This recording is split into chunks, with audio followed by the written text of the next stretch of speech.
जो देश के लिए जान दे देता है उसे शहीद का दर्जा मिलता है। पूरा देश शहीदों का सम्मान करता है, शहीदों के सम्मान में सर झुकाता है। लेकिन कुछ अराजक तत्वों ने वही किया जिसका डर पुलिस को था।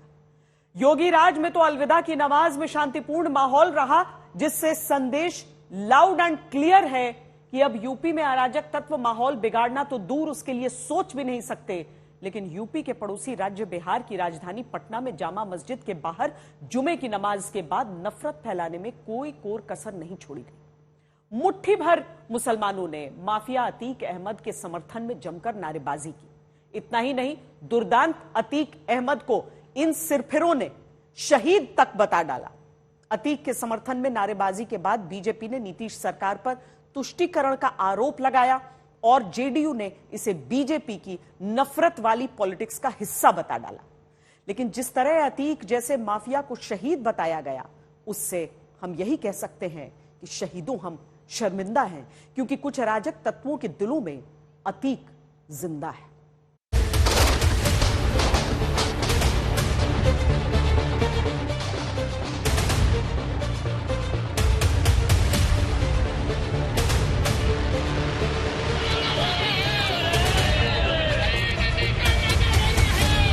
माफिया अतीक अहमद के समर्थन में नारेबाजी होना शर्मनाक है।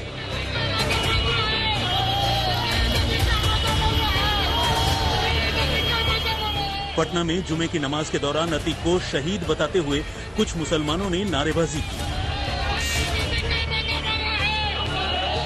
अतीक जैसे दुर्दांत अपराधी के लिए ये सिरफिरे शहीदों की तरह अमर रहे जैसे नारे लगा रहे हैं। अतीक को रहनुमा बताने वाला ये शख्स यूपी पुलिस और सरकार को कोसता दिखा। शहीद हुआ वो रोजा के दिल में, उसको अपराधियों के जरिए सरकार और पुलिस ने मरवाया। वो शहीद है, पूरे दुनिया के मुसलमानों के नजर में वो शहीद हो गया। गलत काम किया है तो कोर्ट है, कोर्ट भी जिम्मेवार है।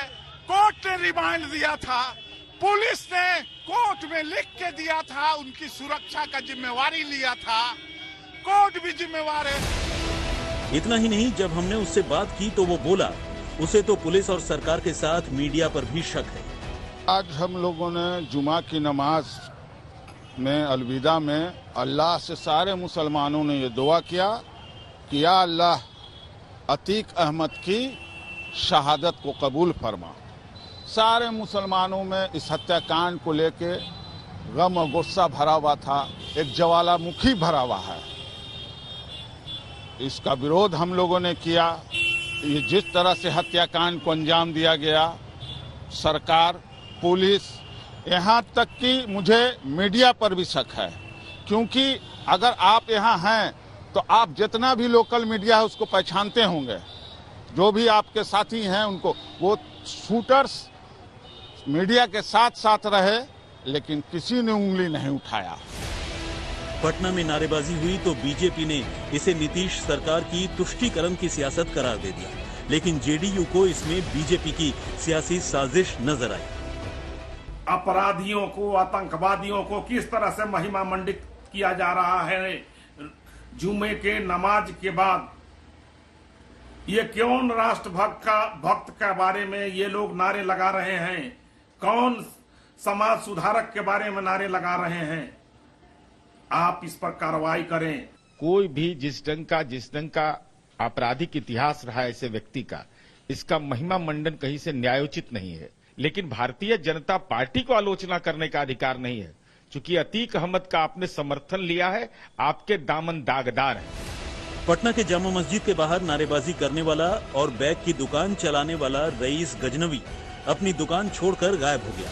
पुलिस ने एहतियातन जामा मस्जिद के बाहर सुरक्षा बढ़ा दी। बीजेपी और सहयोगी दलों ने नीतीश सरकार के खिलाफ मोर्चा खोल दिया।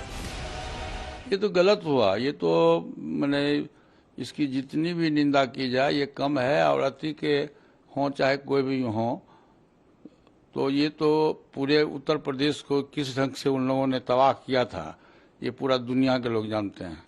और यदि उसका नारा लोग लगाता है बिहार में आरजेडी गठबंधन के लोग, तो ये बहुत ही दुर्भाग्यपूर्ण स्थिति है और इसकी जितनी भी निंदा की जाए वो कम है। ये बिहार के अंदर आज जिस तरह से आतंकवादियों, अपराधियों, उग्रवादियों का शरणस्थली बना रहा है, ये सरकार अपराधी और भ्रष्टाचारी को संरक्षित कर रहा है। आज आतंकवादी, अपराधी, उग्रवादी कभी शहीद नहीं हो सकता। शहीद वो है जो राष्ट्र के हित में, समाज के हित में काम कर करके अपराधियों के गोलियों का शिकार जो रहा है, वो शहीद है। अपराधी, माफिया, आतंकवादी का नारा नहीं लगना चाहिए और उससे चुनाव लड़ना से वंचित रखना चाहिए, टिकट नहीं देना चाहिए। उधर पटना में अतीक के समर्थक माहौल बना रहे थे। हैदराबाद में असदुद्दीन ओवैसी ने अतीक को मारने वालों की तुलना गोडसे से कर डाली। तीनों मारने वाले गोडसे की नाजायज औलाद है, क्योंकि गोडसे ने भी गांधी को मारा था गोली से, तो ये गोडसे के जानशीन है। ये तीन लोग टेरर सेल का हिस्सा है। मैं आपको बता रहा हूं, मुझे शक है कि हमारे मुल्क में ऐसे लोग हैं, कितने हैं नहीं मालूम, जिनको ट्रेनिंग दी गई है, जिनको हथियार दिया गया है और जिनको कहा गया कि बेटे गोडसे का ख्वाब पूरा करना है तुमको। भले ही अतीक के मर्डर को 6 दिन हो चुके हैं, लेकिन जिस तरह से कुछ शरारती तत्व उसके समर्थन में नारेबाजी कर रहे हैं, उनका मकसद है अपराध के प्रतीक रहे अतीक जैसे माफिया सियासत में जिंदा बने रहें। सुजीत गुप्ता और आदित्य वैभव के साथ शशि भूषण, पटना, आज तक।